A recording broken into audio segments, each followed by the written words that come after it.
بھی ان کے ایک بڑا پن جو ہے وہ جلدی پیدا ہو جاتا ہے، اس لیے بچوں کے معاملے میں خاص طور پہ محدثین نے 5 سال کی عمر رکھی ہے، اگر 5 سال میں کوئی محدث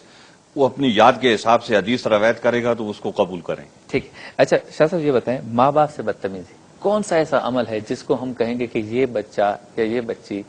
یا یہ اولاد اپنے ماں باپ سے بدتمیزی کرے گی؟ گفتگو کو بھی بدتمیزی کہیں گے، نیگوسیشنز کو بھی بدتمیزی کہیں گے، سوال جواب کو بھی بدتمیزی کہیں گے، نظریں جھکا کے ساری زندگی رہے، یہی ادب ہے یا کچھ اور کرنے کی اجازت دیں گے؟ نہیں، ایسا نہیں ہے، ماں باپ ہوتے ہیں، ماں باپ کے ساتھ آدمی بات چیت کرتا ہے، بحث مباحثہ کرتا ہے، دلیل کے ساتھ اپنی بات منواتا ہے، تو یہ چیزیں یہ ہوتی ہیں، اس کو بدتمیزی نہیں کہا جاتا ہے۔ جیسے اب باپ عالم ہے تو بیٹا جو ہے نا اس سے پڑھ رہا ہے تو وہ سوال پہ سوال سوال پہ سوال سوال پہ سوال کرتا ہے، تو باپ جو ہے نا بڑے ٹھنڈے دل سے اس کو جواب دیتا ہے جیسے دوسروں کو جواب دیتا ہے، تو اس کو بدتمیزی نہیں کہتے۔ بدتمیزی یہ کہتے ہیں جیسے ڈانٹ ڈپٹ ہوتی ہے، ولا تقل لہما اف ولا تنہرہما وقل لہما قولا کریما، تو یہ سوال و جواب میں ادب کا پہلو جو ہے یہ غالب رکھنا چاہیے، احترام کے جذبات جو ہیں وہ پیش نظر رہنے چاہیے، اور آدمی سوال کرے چلے پھرے، کوئی منع نہیں ہے، یہ نہیں ہے۔ دوستی جیسا ایک رشتہ، ایک دوسرے کو دل کی بات بتانا،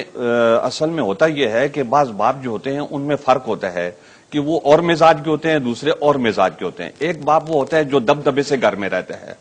اور اولاد اس سے ڈرتی رہتی ہے، اور دوسرا باپ وہ ہوتا ہے کہ جو دوستی کا ماحول قائم کر کے اپنے گھر میں رہتے ہیں۔ جی کون سے باپ کو صحیح کہیں گے؟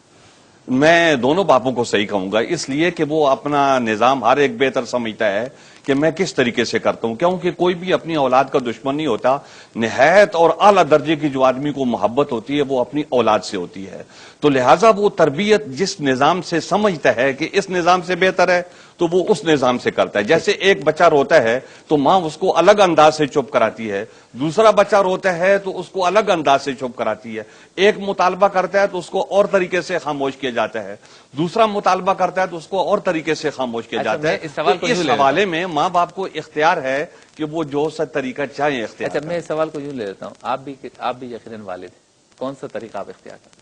میں اپنے مزاج کے مطابق جو طریقہ بھی ہوگا وہ اختیار کروں گا۔ ہو سکتا ہے ایک بچے کے ساتھ میں سختی کروں اور دوسرے بچے کے ساتھ میں نرمی کروں، تو اب اس میں احساس بھی پیدا ہوتا ہے۔ بعض اوقات ایک بچہ کہے گا شاید میرے والد جو ہے نا وہ میرے دشمن ہیں، لیکن ایسا نہیں ہوتا، کوئی باپ بھی اپنی اولاد کا دشمن نہیں ہوتا، اور سب سے زیادہ ہمدرد جو ہے نا بچوں کے لیے کوئی اگر ہوتا ہے تو وہ ماں اور باپ ہوتے ہیں۔ کیا کہتے ہیں مفتی صاحب؟ میں اس میں عرض کرتا ہوں کہ اگر آپ ایک طرز اختیار کر کے رکھیں گے،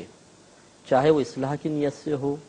چاہے وہ بچوں کی شخصی تعمیر، ذہنی تعمیر کے اعتبار سے ہو، ضرور اس کے منفی اثر مرتب ہوں گے۔ صرف سختی کر کے رکھیں گے،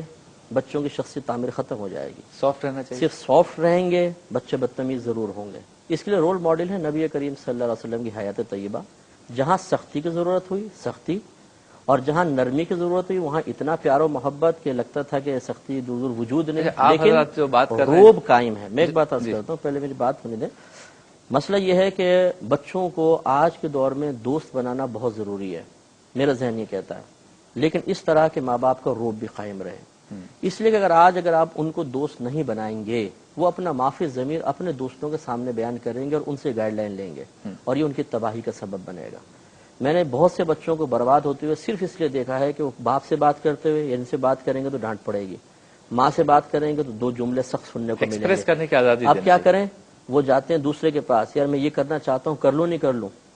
کسی لڑکی سے وہ مطلب انوالو ہو گیا، نیٹ کا مسئلہ ہے، کوئی گناہ اس سے ہو گیا ہے۔ ماں باپ اپنے روب کی وجہ سے اتنا فاصلہ بعض اوقات رکھتے ہیں اور اسے سمجھتے ہیں تربیت کا یہ صحیح حصہ ہے، حالانکہ یہ ایسا تربیت کا حصہ نہیں ہے۔ کم از کم بچہ اپنا معافی ضمیر کھل کے آپ کے سامنے بیان تو کرے۔ پھر ایسا نہیں لگتا کہ پہلے ماں باپ کی ٹریننگ ہونی چاہیے؟ دیکھیں یہ تو بہت ضروری ہے، اصل مسئلہ ہے وہ ماں باپ بھی تو پہلے کسی کے بچے تھے نا۔ جی مسئلہ اصل وہی ہے کہ اصل کی تربیت ہونی چاہیے، اور پھر بچوں کو۔ اور میں اس میں ایک جملہ بولوں گا، میں بھی والد ہوں جی، لیکن میں بولوں گا، یہ جملہ ضرور کہوں گا کہ کاش ہمارے بڑوں کو بڑا بننا آ جائے۔ ٹھیک، ہمارے بڑے بڑے نہیں بنتے ہیں صحیح طریقے سے، تو بچوں میں چھوٹا پن ہمیشہ باقی اچھا کچھ نقطہ نظر تو میرا جو ہے نا اس کی آپ نے جو ہے وہ اس پہ آپ کے نقطہ نظر نہیں، شرعی نقطہ نظر اگر آپ بیان کریں گے تو شرعی نقطہ نظر کی ہم تائید کریں گے۔ بہت شکریہ۔ محترم ناظرین، گفتگو ہماری جاری ہے، وقت پر بریک کا، بریک کے بعد ہوتی ہے دوبارہ ملاقات۔ اور ہمیشہ کی طرح گزارش کروں گا کہ اس پروگرام میں میری جانب سے کیے گئے سوالات اور مہمانان گرامی کی جانب سے دیے گئے جوابات، جملے، الفاظ وقتی طور پر آپ کو عجیب و غریب محسوس ہو سکتے ہیں، لیکن مقصد ہمارا یہ ہے کہ سیر حاصل گفتگو ہو سکے اس موضوع پر جس کا ہم نے انتخاب کیا ہے۔ اچھا شاہ صاحب یہ بتائیں کہ کون سا کھیل کھیلنے کی اجازت دیں گے بچوں کو؟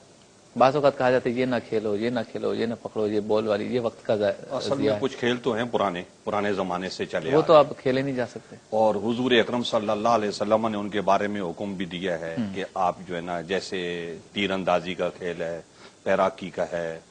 اور یہ وہ چیزیں ہیں کہ جن کے بارے میں حضور اکرم صلی اللہ علیہ وسلم نے حکم دیا، اور اس کے علاوہ اور بھی کئی چیزیں ہیں۔ تو دور کے حساب سے کھیل بھی بدلتے رہتے ہیں۔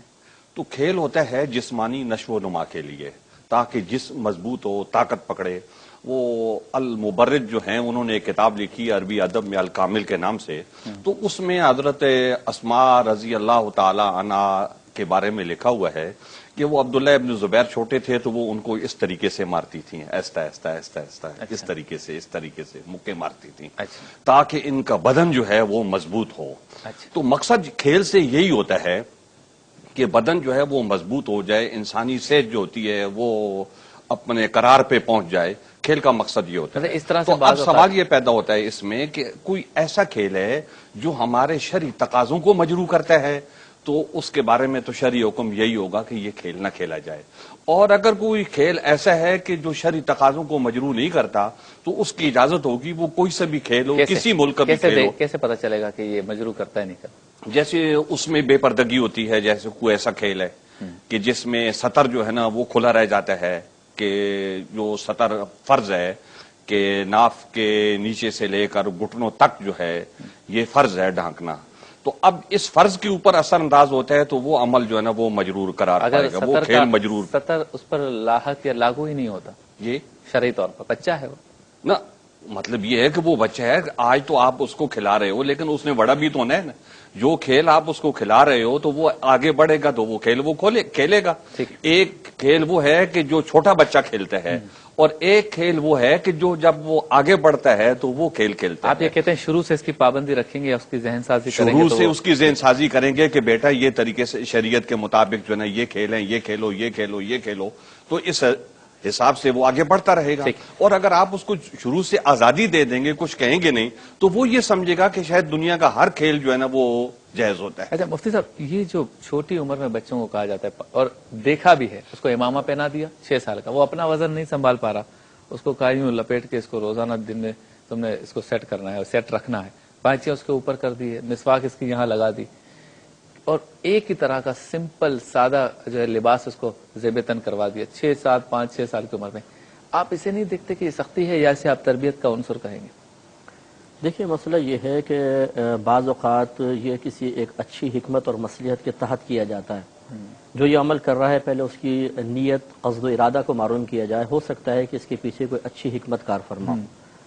اس سے قطع نظر اگر میں اپنے بچے کو کروں تو میں کیا سوچوں گا، میں یہ دیکھتا ہوں۔ مسئلہ یہ ہے کہ جس طریقے سے ہم نے بھی کہا کہ بچے کو سونے کی انگوٹھی پہنائی تو بڑا گناہگار ہوگا، مہندی لگائی تو بڑا قابل گرفت ہوگا، اسی طریقے سے اگر نبی کریم صلی اللہ علیہ وسلم کی سنت کو ایسے بچوں کے حوالے کر دیا جائے جو سنت کی اہمیت سمجھتے ہی نہیں ہے، تو اس سنت کی پامالی کا وبال بھی بڑے پر ہوگا۔ میں نے دیکھا ہے چھوٹے چھوٹے بچوں کو جب مستقل آپ یہ سنت دے دیں گے تو میں نے اس کو قدموں میں رونتے ہوئے دیکھا ہے، بچے لڑتے ہیں، ایک دوسرے کا کھینچتے ہیں، ماما چڑھتے ہیں، پاؤں تلے رونتے ہیں۔ مسواک کی بھی یہ میں نے منظر دیکھا ہے کہ روڈ پہ چل رہے ہیں باندھتے ہوئے، آدھا زمین پہ گھسٹتا ہوا آ رہا ہے۔ پھر اس کا ایک آپ یہ محسوس کریں گے کہ ایک فطری تقاضا ہے کہ جب آپ کسی برائی کو مسلسل دیکھتے ہیں نا تو اس کی برائی ذہن سے نکل جاتی ہے۔ گھر میں کوئی شیو کر رہا ہے مثال کے طور پہ، والد صاحب بھائی مستقل دیکھتے ہیں تو وہ برا محسوس ہی نہیں ہوتا۔ ایسے ہی میں نے دیکھا ہے کہ جب یہ بچے اس طرح بدتمیزیاں کر رہے ہوتے ہیں، جو مدرس بیٹھا ہوتا ہے اس کو فیل ہی نہیں ہوتا برا، وہ ہلکے سے آواز میں کہتا ہے، ورنہ پھر ٹھیک ہے امامہ پڑا ہوا ہے، پامال ہو رہا ہے، وہ کچھ بھی نہیں کرتا۔ تو یہ بہت ہی تشویشناک بات ہے۔ اس کے سلسلے میں میرا مشورہ یہ ہوگا کہ بچے کو امامہ ضرور پہنوائیں اگر آپ پہنوانا چاہتے ہیں تو، لیکن مختصر وقت کے لیے، جیسے مدرسہ گیا، مدرسے میں امامہ باندھ کے بیٹھا، قاعدہ پڑا، اتار کے رکھ دیجئے، مستقل اس کو نہ پہنایا جائے۔ دوسری بات یہ ہے کہ لباس سے شخصیت پر بہت ہی اچھا اثر یا برا اثر دونوں مرتب ہوتے ہیں۔ ایک لباس کا عادی بنوا دینا، یہ ایک بڑا آدمی بھی اگر مستقل ایک لباس پہنے تو معاشرے میں جواب دہ ہونا مشکل ہو جائے گا۔ شادی بیاہ ہے، دوسرے مقامات ہیں، پڑھے لکھے لوگوں کے درمیان جا رہا ہے، کسی بڑی تقریب میں جا رہا ہے، وہ خود محسوس کرے کہ وہ گلٹی فیل کرے گا، احساس کمتری بھی آ سکتا آئے گا، احساس کمتری آئے گا۔ جب آپ بڑے کے